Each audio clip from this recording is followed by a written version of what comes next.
त्याचा तुम्हाला काही नियम सांगतो, साधारण नियम. पुन्हा तुम्हाला काय वाटलं कधी शंका विचारा प्रश्न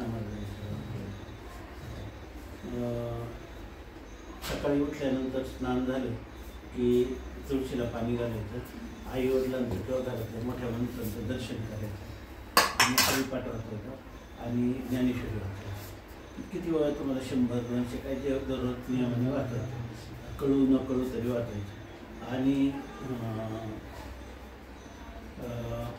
मंत्र सांगतो, त्या मंत्राचा दररोज सकाळी 1 माळ, थोडी मोठी माळ घ्यायची जपासाठी, दररोज सकाळी 1 माळ आणि संध्याकाळी 1 माळ जप करायची. 1 माळ करायचा जर तुम्हाला वेळ असला 2 करा, 3 करा, पण 1 माळ नियमाने करायची.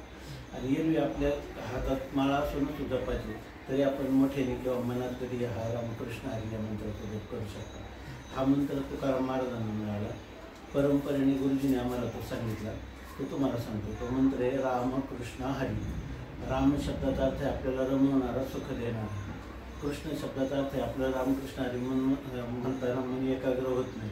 जरी नाही झालं तरीसुद्धा त्या कृष्ण शब्दाचं असं सामर्थ्य आहे की आपलं मन हळूहळू एकाग्र व्हायला, शांत इकडं तिकडं धावत नाही दुसऱ्या शब्द. आणि हरी शब्दाचा अर्थ आहे या जन्मात किंवा पूर्वजन्मात आपल्याकडून जरी काही अपराध घडले असतील तर त्या हरी शब्द उच्चारला की त्याचा सगळ्यांचा नाश होतो. त्यामुळे त्याचं चिंता करायची मागच्या जीवनाची काही गरज नाही. पुन्हा ते अपराध किंवा ते पातक आपल्याकडून यापुढं करायचं नाही. एकदम याला मांसाहार आणि मद्यपान अजिबात चालत नाही, मरेपर्यंत कधीच करायचं नाही मांसाहार आणि मद्यपान. दुसरी गोष्ट की रामकृष्ण हरी हा जो मंत्र आहे, त्या मंत्राची देवता आहे पांडुरंग. आणि ते पांडुरंग जो पंढरपूरला आला आहे तो आईवडिलांच्या सेवेमुळे आला. म्हणून आपल्या जीवनभर आईवडिलांची जेवढी सेवा करता येईल, त्यांच्या आज्ञेचं पालन करता येईल, त्यांना प्रसन्न ठेवता येईल असं प्रयत्न करायचा. आणि रामकृष्ण हरी मंत्राची देवता आहे पांडुरंग. म्हणून रामकृष्ण हरी म्हणताना जणू काही पांडुरंग परमात्मा आपल्या पुढे उभा आहे. घरामध्ये पांडुरंग रुक्मिणीचं, ज्ञानोबा तुकोबारांचे फोटो ठेवायचे, फोटो आहे त्या फोटोंना उदबत्ती ओवाळायची, गंध लावायचे, आपल्याला गंध लावायचा, माळा आणि गंध यायची, कधी लाल वाटू द्यायची. नंतर 15 दिवसाचे तुम्ही काम काय करता? इलेक्ट्रिशियन. बरं. सकाळी आपलं रामकृष्ण हरी मंत्र जो आहे तो मंत्र म्हणजे पांडुरंगाला मारलेली हात आहे. पांडुरंग काय कटेवर कर ठेवून पांडुरंग विटेवर उभा आहे, आपल्याकडं पाहतोय असं समजून रामकृष्ण हरी मंत्र हातून का आपण त्याला ही हाक मारतो, तो आपल्याकडं पुढच्या गोष्टीनं पाहतो. अशा प्रकारचं चिंता करीत आनंद घेत रामकृष्ण हरी मंत्राचा जप करायचा सकाळ आणि संध्याकाळी. तुम्ही 1 माळ करा, 2 करा, 3 करा, किती तुम्हाला जेवढं. आणि एरवी तुम्ही कामात नसले किंवा तुम्हाला शक्य आहे प्रवासात चालले तर रामकृष्ण म्हणायचे काही मोठ्याने म्हणा, म्हणत म्हणा. आता याच्यानंतर माळ तुटली तर कधी 4 महिने करून घरात राहू द्यायचं, नंतर दुसरी एखादी माळ घरात राहू द्यायची. अशी पुन्हा तुटली तर आपल्या हाताने घालायची, ज्ञानेश्वरी ठेवायची, घालायची.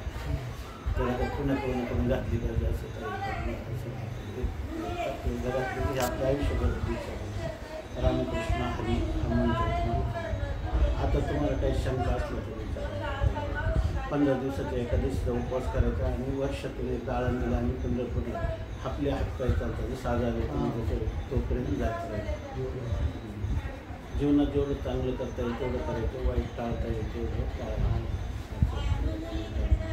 तर आता हा मंत्र माझ्या पाठीमागे रामकृष्ण हरी, रामकृष्ण हरी, रामकृष्ण हरी, रामकृष्ण हरी हा मंत्र. तुम्हाला शंका असली तर काही विचारा किंवा हे मला शक्य नाही. समजा तुमचं इलेक्ट्रिशियनचं काम आणि तुम्हाला पाठीत जावं लागलं, मग तुम्हाला सकाळचं करता नाही आलं तर संध्याकाळी हाततोंड हातपाय धुवायचे, हरिपाठ वाचायचा, नेहमी वाचायचं. पण दिवसातून एकदा दररोज दिवसातून एकदा कधी तुम्ही वाचायचं. नाही जमलं सकाळी तर संध्याकाळचं करायचं, दुपारी वेळ झाला तर दुपारी वाचायचं. का दररोज करायचं. संपलं का ज्ञानेश्वरी कळून नाही कळून तरी पुन्हा वाचायला सुरुवात करायची आणि नंतर ती कळायला लागते. पण सध्या आता माझ्याकडे नाही. देतो तुम्हाला हरिपाठात एक पुस्तक मला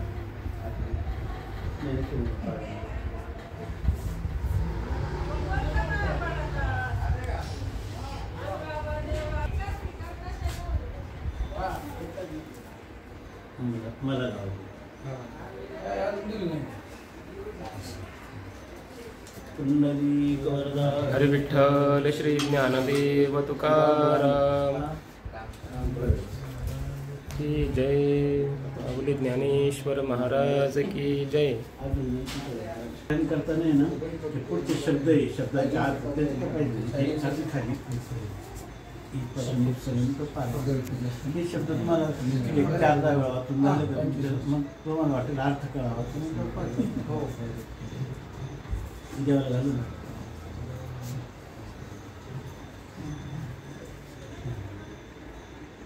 बरं हे घ्या.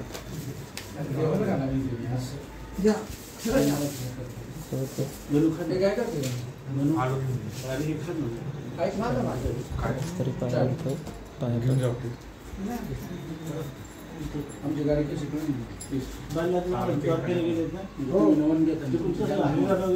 प्रसिद्ध ते यांच्याबरोबर कोणाच्या सिद्धेकराच्याबरोबर कुठं हरिवर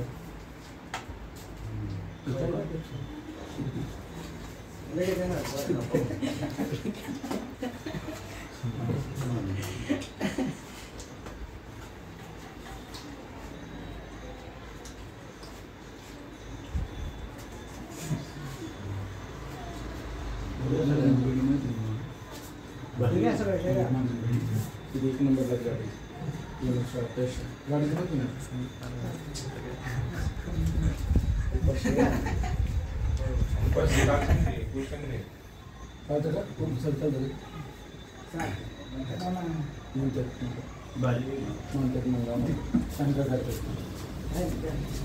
कशाला नाही लागायची प्रमाण तुम्ही काय तुम्ही आहे ना